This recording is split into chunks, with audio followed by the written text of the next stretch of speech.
Super contente de vous retrouver pour un nouvel épisode des Causeries de Magali aujourd'hui et j'ai le plaisir de recevoir Béatrice Daillot. Salut Béatrice. Bonjour, bonjour. Alors, pour celles qui ne me connaissent pas, donc moi c'est Magali, j'accompagne les mamans et les femmes à venir renouer avec leur puissance, à venir vraiment redevenir actrices de leur vie, à reprendre leur pouvoir. Et pour ça, je m'appuie principalement sur la magie des huiles essentielles et sur la puissance du Human Design. Et donc aujourd'hui, comme je vous le disais, je reçois Béatrice Daillot. Béatrice, est-ce que tu peux te présenter un petit peu pour nous dire un peu qui tu es, ce que tu fais? Avec plaisir. Je suis Béatrice, je suis life et business coach. J'accompagne les femmes à créer une vie professionnelle plus libre et prospère. En fait, c'est vraiment ça, qu'elles puissent s'épanouir dans cette sphère-là pour créer une liberté intérieure, mais aussi une liberté financière finalement. Super. Alors du coup, notre thème sur les causeries, c'est la puissance des femmes. Est-ce que toi, tu peux nous dire pour toi, c'est quoi une femme qui est dans sa puissance? Mhm.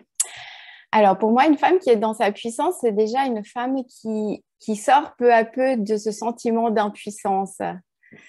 Euh, j'ai eu une image, j'avais envie d'imager ça et je me suis dit comment est-ce que je pourrais expliquer ça? Et puis je me suis dit c'est comme si l'être humain était un scooter et puis que finalement on aurait en nous un moteur qui nous permettrait d'avancer à 120 km/h, mais que souvent on a été bridé à 40 km/h.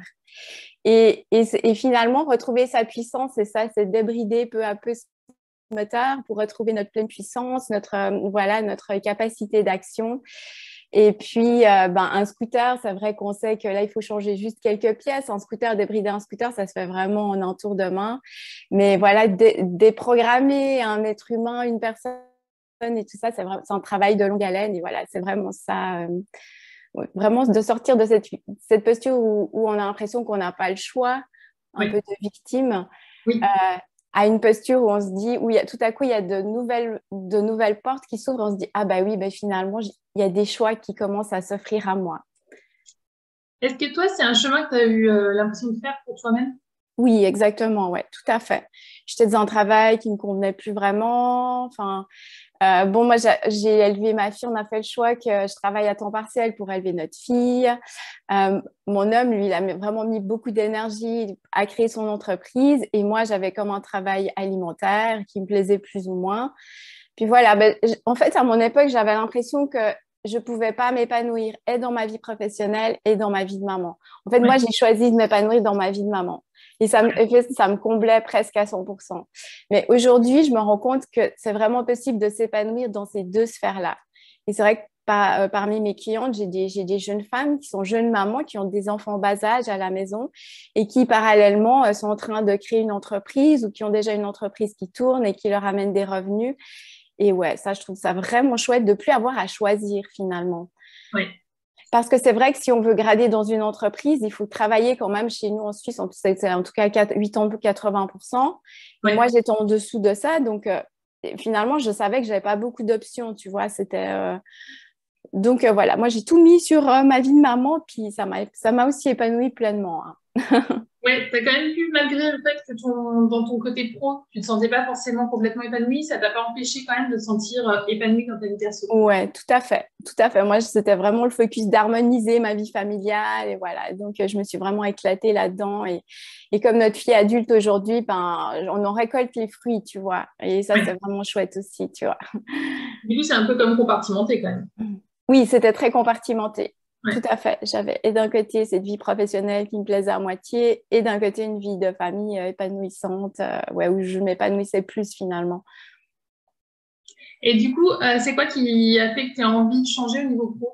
C'est parce que ta fille était plus grande? C'était parce que vraiment, à un moment donné, la frustration était trop importante? Oui, c'est un peu un tout en fait. Dès le moment où j'ai eu ma fille, je me suis quand même assez rapidement formée à d'autres choses. Je sentais que je suis droguiste de métier, j'étais beaucoup dans la vente et que ça me plaisait d'un côté, oui, de conseiller les gens, mais le cadre de travail ne me convenait plus de moins en moins, disons. Donc, je me suis formée en massage. J'ai assez rapidement commencé un chemin là-dedans. Je me suis formée en relation d'aide. Et puis, j'ai essayé à plusieurs reprises de créer un petit cabinet en présentiel. Mais en fait, ça n'a jamais vraiment pris. D'accord. Et puis au travail, à un moment donné où j'ai été obligée aussi de travailler plus, j'ai dû augmenter mon taux d'activité alors que ça me convenait moyennement en fait. Mais pour garder mon poste, j'étais obligée d'augmenter à 70%, je crois. 70-80%, ce qui était beaucoup pour moi. Et puis ma fille devenait grande. Et puis voilà, c'est là tout à coup que je me suis dit, bah là, faut qu'il y ait quelque chose qui change. Et j'ai toujours eu cette idée en arrière-plan, bah, justement, de créer quelque chose dans le soin, dans la relation d'aide. Et comme ça marchait pas quand je l'ai créé en parallèle, je me suis dit, bah, peut-être qu'il faut que j'arrête tout et puis que je me consacre à 100% à mon entreprise, en fait. Et c'est ce que j'ai fait. Mon mari, lui, il a eu le temps de créer une belle entreprise. Et à un moment donné, il m'a dit, bah, OK, voilà, on va te laisser quelques années pour toi aussi créer ta propre structure à toi, pour réaliser ton rêve, en fait.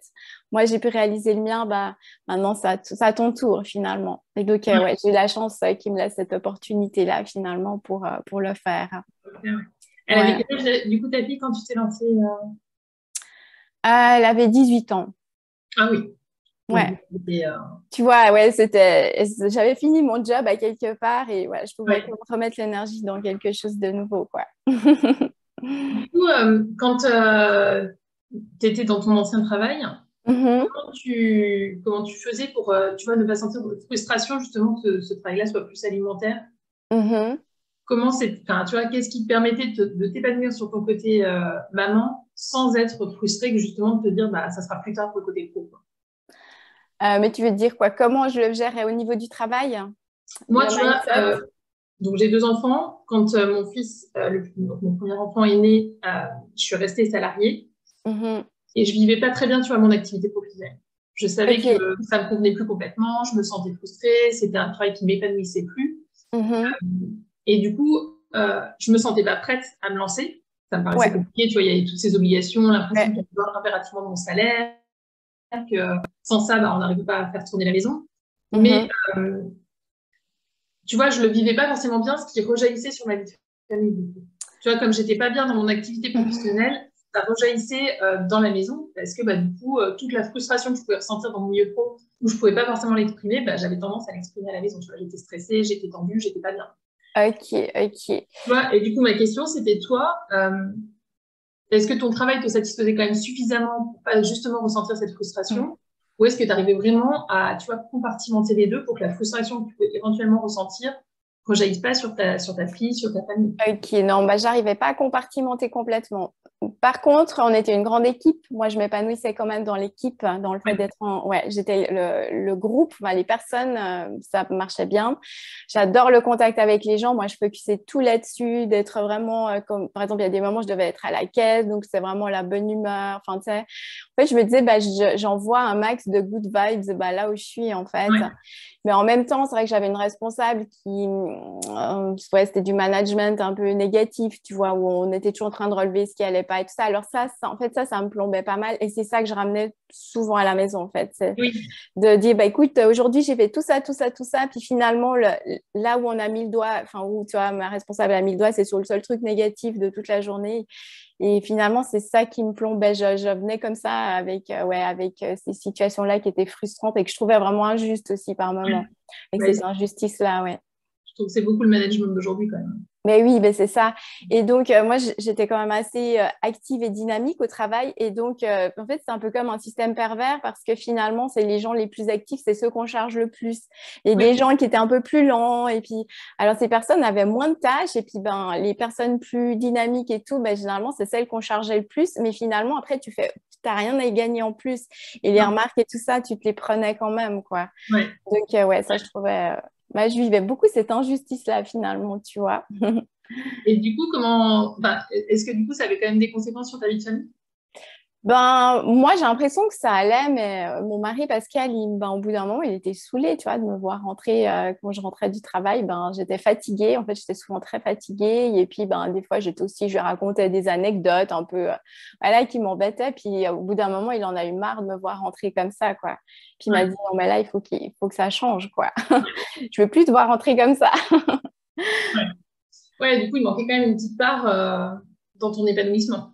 On en Oui, fait même oui, quelque oui, la chose. reconnaissance, en fait. Moi, je pense que je souffrais un peu de, ouais, comme c'est une sorte de manque de reconnaissance. Et ouais. Ouais, bah ça, c'est quelque chose que je comprends, tu vois, parce que c'est beaucoup moi aussi ce que j'ai ressenti dans mon activité professionnelle. Ah ouais, ouais. Mais oui, mais c'est vrai que c'est le système de management actuel qui est comme ça, qu'on nous presse un peu Ouais, comme des citrons et puis ouais, on use ouais. les gens. Ouais. Et c'est vrai que tu vois que moi, quand j'ai pris la décision, du coup, j'étais enceinte de ma fille, du coup, quand Mhm. j'ai été arrêtée parce que c'était plus possible dans mon activité pro, j'étais vraiment à la limite du burn-out. Et ça a été assez évident rapidement que je ne pouvais pas retourner bosser tout de suite. Tu vois, Ouais. alors, je pensais y retourner plus tard, mais en faisant une activité complémentaire, puis rapidement, je me suis rendu compte qu'en fait, non, c'était fini. Je me revoyais plus retourner dans un monde où je me sentais esclave, tu vois, du Oui, ben système. c'est ça. Ben, c'est Voilà. exactement ça. Bah oui, c'est exactement ça. Mais tu vois, avant même que au niveau financier, ça me permette de vivre au même niveau que quand j'étais salariée, tu vois, quand on discute avec mon conjoint, ce qu'on se dit, c'est que le confort de vie qu'on y a gagné, tu vois, la qualité de vie, la qualité de relation aussi, c'est juste, tu vois, c'est pas Ah comparable. ouais. Ah ouais, non, mais c'est vrai que c'est incroyable. Et Ouais, depuis que j'ai quitté mon emploi, ben, je suis à la maison, je travaille depuis la maison et je suis à 100% disponible pour Pascal, mon mari et ma fille. En fait, ouais, quand ils sont là puis qu'ils rentrent du job, je suis là, enfin, tu sais, je les écoute, je me prends, enfin, souvent, si ça joue, tu sais, je me prends le temps, je suis là avec eux. Oriane, elle me raconte sa journée, ses anecdotes, ses hauts et ses bas, Pascal, pareil. Et puis ouais. ça, je trouve que c'est incroyable, quoi. C'est hyper précieux, ouais. Ouais, tu sais, Ouais, j'en moi, ai des frissons. Ouais, ouais, j'en ai des frissons. Vraiment, c'est tellement important pour moi. ouais, je suis d'accord, hein. Moi, tu vois, ça me permet d'emmener mon fils à l'école.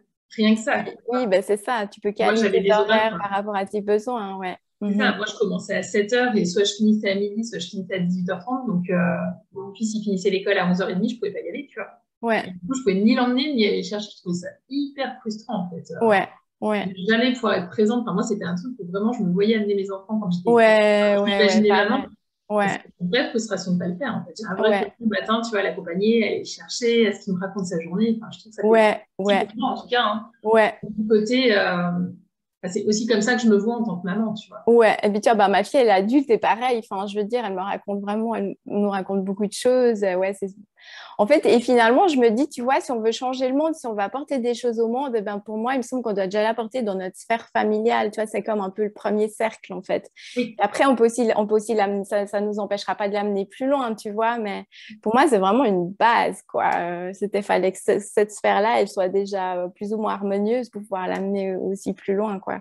Ah bah, moi, tu vois, je pense vraiment que pour faire des changements à l'échelle du monde, en fait, ça passe d'abord à chaque individu. C'est déjà vivre en fonction de ce que nous, on voit comme idéal, tu vois. Enfin, Mhm.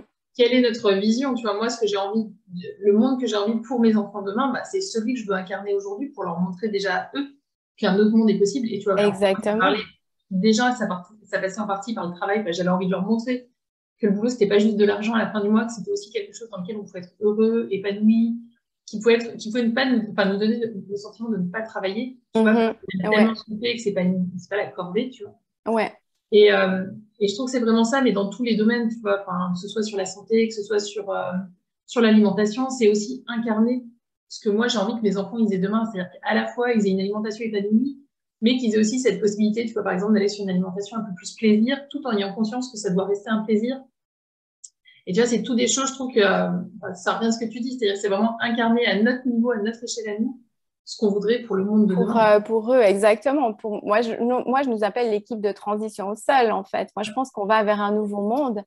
Et Ouais, puis, nous, on est juste là pour passer, enfin, on traverse le changement, puis on l'amène pour la génération prochaine, quoi. Ouais. ouais, mais Et carrément. on est les pionnières. Enfin, voilà, c'est un rôle qui n'est pas forcément facile parce qu'on ouvre le chemin, quoi. Ouais. Et des fois, ben voilà, on va vivre l'incompréhension, les jugements, enfin, tout ce qui va avec, finalement. Mais on a cette flamme dans le cœur qui fait que ben non, on sait où on va et puis on y va quoi, envers et Ouais. contre tout. Ouais, je suis d'accord. Et je trouve que tu dis un mot très important, c'est pionnière. Mhm, mhm, Parce que justement, on fait des choses qui n'ont pas forcément été faites avant, de cette manière, mhm. en tout cas, et forcément, Ouais, on essuie, comme tu dis, des jugements, le stress aussi, des fois, de se sentir un peu isolé dans la façon dont oui, tout à fait, ouais. Mhm. ça, c'est, enfin, moi, On je a sais que compris, ouais. Mhm. ça, parfois, c'est parfois, enfin, nous, tu vois, on a aussi, nos enfants sont sur une école alternative, sur une école Steiner. Steiner, ouais. Bah, au début, alors maintenant, on a beaucoup d'amis qui sont dans cette école-là, donc c'est plus facile, mais tu vois, au début, d'autant plus quand moi, j'emmenais pas mon fils à l'école, tu vois, du coup, j'avais moins de possibilités de nouer des liens avec les parents. Bah, les parents qu'on connaissait, c'était des gens qui étaient dans le système classique. Bah oui. Donc, tu vois, il y avait un énorme décalage, parce que c'est pas du tout la même façon d'aborder l'enfant, l'éducation, l'apprentissage, tu Éducation, vois. ouais. Et du coup, bah, ça, je trouve que parfois, c'est difficile, tu vois, d'avoir ce côté, je me sens un peu seule dans mon univers, et pourtant, j'ai besoin d'échanger, de partager, de me rassurer aussi. Ouais. Et ça, je trouve que c'est important aujourd'hui d'avoir aussi des communautés de gens avec qui on peut échanger, avec qui il n'y a pas de jugement, il y a de la bienveillance. Ça, c'est quelque chose d'important, je trouve. Ouais. Toi, t'en penses, mais Oui, d'être un peu sur la même longueur d'onde. Après, on va toujours avoir des petites divergences à droite, à gauche. oui, Mais oui, des gens avec qui on partage, en gros, je dirais, une même vision finalement. ouais, Et du coup, bah, on est chacun un bourlingué dans notre coin. Mais finalement, quand on se réunit, bah, elle est là, notre force, à quelque part. Hein. C'est comme ça qu'on peut se soutenir et mutuellement, ouais. Mhm. bah, c'est ce qu'on disait, tu vois, au début, sur le fait que bah, nous, on est par exemple, on est toutes les deux dans le business euh, pour accompagner les femmes. On Mhm. le fait chacune de notre manière, mais quand on regarde vraiment au plus profond ce qui nous anime, finalement, ça revient, comme tu le disais, à aller vers le monde de demain, à amener un Ouais, bon bien futur à sûr. nos enfants. Et finalement, tu vois, même si le chemin n'est pas le même, notre façon de faire n'est pas la même, au fond, il y a quelque chose qui nous rassemble. Et c'est ça qui Mhm. est important, parce que finalement, même s'il y a des choses où sûrement on a des divergences, il y a des choses sur lesquelles on n'est pas tout à fait d'accord, il y a toujours la possibilité d'échanger, parce que le fond, c'est ça la base qui est pour moi la plus Bah importante. oui, bah c'est On va ça. vers la même direction, tu Mais vois. oui, mais c'est ça. Et puis, on va chacun le créer d'une manière différente. Il y a des gens qui vont créer des écolieux. Il y a des Oui, gens, ouais, qui vont nous apprendre comment je pourrais dire, à créer une sorte de liberté financière. Enfin, tu sais, franchement, ouais, moi, en fait, plus j'avance et plus je me dis, il n'y a pas qu'un chemin. Moi, je pense qu'il y en a plusieurs. oui. Et puis c'est bien qu'il y ait toutes ces possibilités-là. Comme ça, chacun peut choisir celle qui résonne le plus avec elle-même, quoi. Mais je Ouais. pense même qu'il y a autant de chemins qu'il y a de personnes parce que Oui, bah tu vois plus exactement. Bah corrèle oui, mais c'est ça. parce que même voilà, même quand tu suis quelqu'un vraiment qui t'inspire, bah oui, tu vas prendre ce qui t'inspire de cette personne-là, mais à côté, il y a d'autres personnes et tu vas prendre aussi ce qui t'inspire ailleurs. Oui, C'est ouais, toi ouais, qui fais ton exactement. chemin à toi, en fait. Donc, Exact. Tu reprends les infos puis tu crées exactement ta propre mixture, hein, ta propre recette en fait, ta propre recette du bonheur. exactement, C'est ouais. pas mal ça. Ouais. Et ça serait quoi pour toi, du coup, tu vois, quelqu'un qui commencerait sur ce chemin-là, ça serait quoi pour toi la base, quoi, tu vois, enfin, qu'est-ce qui pourrait te permettre de te lancer pour commencer à aller vers cette vie épanouissante et dans cette puissance, justement.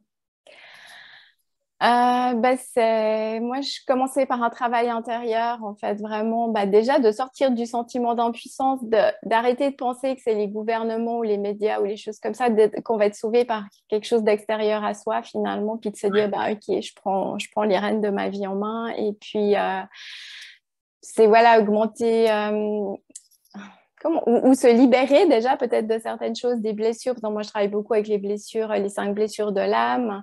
Ouais, Commencer à faire un travail de libération, d'augmenter la confiance en soi, son leadership. Et puis, ce qui va, en fait, c'est comme notre petit scooter. Là, on va commencer à débrider le scooter, puis là, on va peut-être commencer à pouvoir avancer à 60 km/h. Puis à 60 km/h, alors qu'au départ, on voyait vraiment on était comme dans une impasse, ben, on commence à avoir de nouveaux choix. Ça ne veut pas dire qu'on sera prête à passer à l'action, mais ça ouvre comme de nouvelles portes.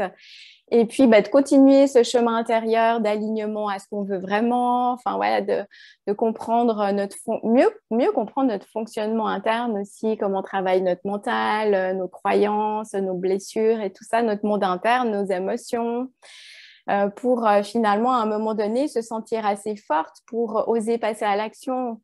Et puis c'est comme quand on a des enfants, est-ce qu'on est vraiment une fois prêt à avoir des enfants? Tout à coup, on a un désir tellement fort qu'on se dit, bah voilà, maintenant on y va, quoi. Et ben là, c'est la même chose finalement avec la carrière professionnelle.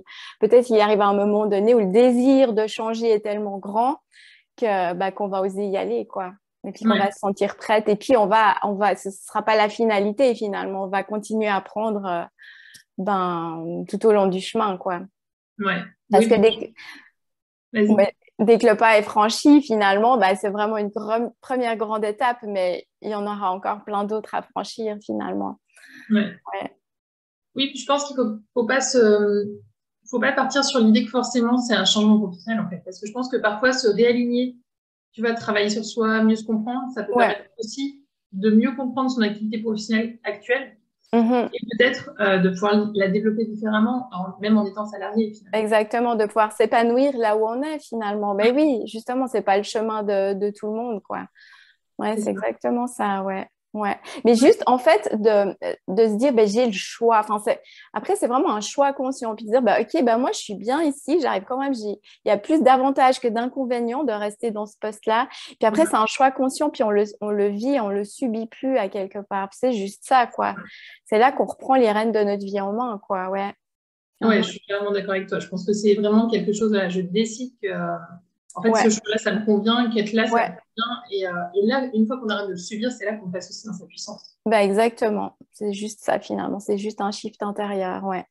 Et puis, je pense que c'est aussi ça qui nous aide à passer à l'action, parce que tant qu'on est à se dire, ben, mon patron est pas sympa, ou mon patron ne me reconnaît pas, ou pour remettre notre puissance à l'extérieur, forcément, on passe pas à l'action, parce que ça dépend pas de nous.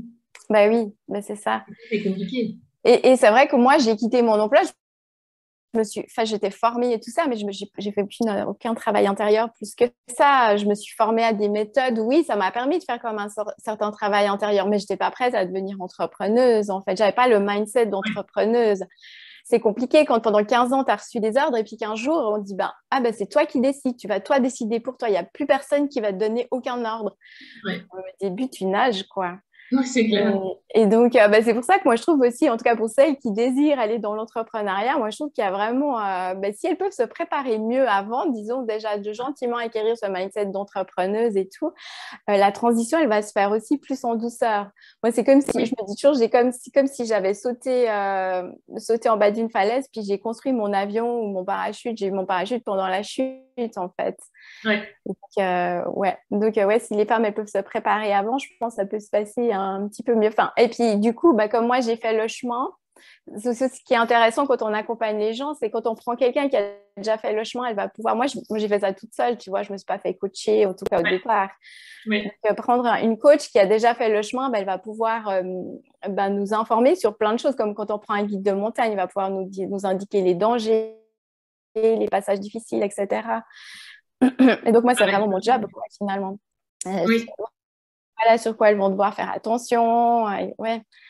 Comme pour pas qu'elles reproduisent les mêmes erreurs ou qu'elles aillent plus vite que moi, par exemple, tu vois. Je pense que c'est aussi la puissance du monde d'aujourd'hui, cette possibilité d'être accompagnée dans notre vie. Moi, je sais que le coaching, c'est pareil, c'est quelque chose qui a fait une vraie différence dans mon développement à moi, tu vois, que ce soit au niveau pro ou perso. En plus, je pense que quand on fait de l'entrepreneuriat, c'est un développement perso fois 1000. Mais c'est exactement ça, c'est un monstre accélérateur, quoi. Ouais. Mais je pense que même quand on est salarié, d'être coaché, d'être accompagné, c'est quelque chose de très, très riche. C'est un moyen de bien se découvrir une puissance énorme. Mais oui, ça va permettre de se positionner dans son emploi actuel, ça va permettre de se sentir bien, ouais. Et puis, comme on le disait, ça permet aussi de ne pas se sentir seul. Oui, ouais. Là, c'est hyper précieux de pouvoir accompagner, partager avec d'autres, de pouvoir dire qui on est vraiment, en fait. Parce que parfois, on ne s'autorise pas à ça, à reconnaître. Ça, je trouve que c'est quelque chose aussi de très, très important. De pouvoir avoir quelqu'un à qui on dit, mais moi, je vois les choses de cette manière-là et j'ai l'impression que je suis la seule comme ça dans mon coin. Et ça, c'est dur. Dans le monde d'aujourd'hui, je trouve qu'on n'est pas toujours accepté. Ouais. Et ça, c'est important, je trouve. Avec ces différences-là, et c'est vrai que c'est des choses qu'on ne va pas forcément aborder justement dans notre sphère professionnelle. Donc, c'est aussi sympa d'avoir à côté de ça un endroit où on peut exprimer pleinement cette partie-là de nous, finalement, qui est reconnue. Ouais. Du coup, dans les femmes que tu accompagnes, c'est des femmes qui sont au début du chemin? Écoute, moi, j'avais vraiment plein de choses qui m'intéressaient et j'avais vraiment beaucoup de mal à faire un choix. Et du coup, là, j'ai trouvé la solution. En fait, j'ai créé, je suis en train de créer 3 niveaux dans mon entreprise. Puis le premier, il s'appelle Oser rêver grand. Ça s'adresse à tout le monde, en fait, toute personne qui a envie d'oser rêver plus grand sa vie. Et puis, c'est comme un chemin, c'est les premiers pas dans le développement personnel et spirituel. Et puis ensuite, il y a un deuxième niveau pour celles qui désirent se reconvertir. Ça, ce sera comme un niveau qui va s'appeler créer ta marque dans le monde ou ta marque dans ton entreprise aussi, tu vois, ta place et tout ça. Et puis, j'ai un 3e niveau qui est aligne ton business. Et ça, c'est vraiment pour les entrepreneuses débutantes et établies pour aligner leur entreprise au chiffre d'affaires désiré, etc. Donc, j'ai vraiment envie de jouer sur ces 3 niveaux. J'arrive pas à choisir, en fait. Et en même temps, Donc, pourquoi voilà, choisir? j'ai des clientes, en fait, à des niveaux différents. J'accompagne des entrepreneuses avec aligner leur business. J'accompagne aussi d'autres femmes à trouver un travail, même si elles ne vont pas dans l'entrepreneuriat, mais à trouver un travail plus aligné avec ce qu'elles veulent. Ouais. J'ai Ouais, vraiment un c'est peu de chouette. tout, finalement. Ouais. Ouais. Ouais, donc c'est vraiment, ça peut être de la base jusqu'à tout en haut, si tu veux, ouais. Ouais. Ouais, mais et puis au final, je pense que ça revient à ce qu'on disait, c'est-à-dire pourquoi choisir, finalement, être Mais sa propre ouais, mais c'est mentor, ça, en fait. il y a pas de solution toute faite. Enfin, chacun va trouver sa propre solution qui lui convient. Et puis, à un moment donné de sa vie, ce sera celle-ci. Puis peut-être à un moment donné plus tard, ce sera autre Ça chose change. aussi. Tu vois, on est tout le temps en train de changer, en fait. Je pense qu'une des clés, c'est s'autoriser. Oui, ben c'est ça. Ouais. Là, pour les... Oser. Ouais, c'est ça, oser, mais s'autoriser. C'est-à-dire, comme là, tu dis, tu vois, les trois m'attiraient, je savais pas quoi choisir, mais en fait, c'est toi, donc tu as le droit d'être ces trois-là et de t'autoriser justement à pas choisir. Exactement, ouais. Ouais, exact. Il faut juste après que je sois vraiment claire dans Oui, ma voilà. com et Ouais, tout voilà. ça. Tu vois, ça, c'est juste un peu de la cuisine interne. Mais après, Ouais, ouais, j'ai vraiment. Quand j'ai eu cette idée, ça fait un mois à quelques et elle m'enthousiasme à fond, quoi. ouais, Je me dis, mais c'est ça que tu dois faire, en fait. Ouais. ouais. Bah, et là encore, tu donnes une des clés, c'est l'enthousiasme. Ouais, mais c'est ça. Bah oui, mais c'est ça, exactement. La joie, là, je dis, mais oui, c'est ça que je veux. Je Exactement, veux ouais. pas choisir. Je pense que c'est ça, enfin, pour moi, une des clés vraiment, c'est ça, c'est s'autoriser à ressentir l'enthousiasme pour savoir vers quoi on a envie d'aller. Exactement. Puis après, ben, on va le partager, cet enthousiasme. Et puis finalement, le monde, il a vraiment besoin, pour moi, il a besoin d'espoir en ce moment. Il a vraiment Ouais, besoin d'espoir et d'enthousiasme. Et voilà, quoi, pour continuer d'avancer et pour contrebalancer tout ce qu'on vit un peu au niveau mondial, finalement. Et ouais, c'est sûrement notre rôle là aussi, tu vois, d'amener ça, finalement, cet espoir et cet enthousiasme. Mhm. carrément, ouais. Ouais. Bon, super, merci. Merci à toi. Si on a envie de te suivre, de te retrouver, comment on peut faire? Alors, ben, je suis sur Facebook, Béatrice Bayo. J'ai un compte Instagram, c'est Béa Bayo. Et sinon, j'ai un site internet, béatricebayo.com. On mettra les liens du coup sous la vidéo pour vous aider. Mhm. Et Avec plaisir, ouais. Ouais. merci beaucoup pour cet échange, c'était Ben, super. merci à toi. Moi, je vous dis à très très vite pour un prochain numéro d'Eclaiserie. Belle journée tout le monde!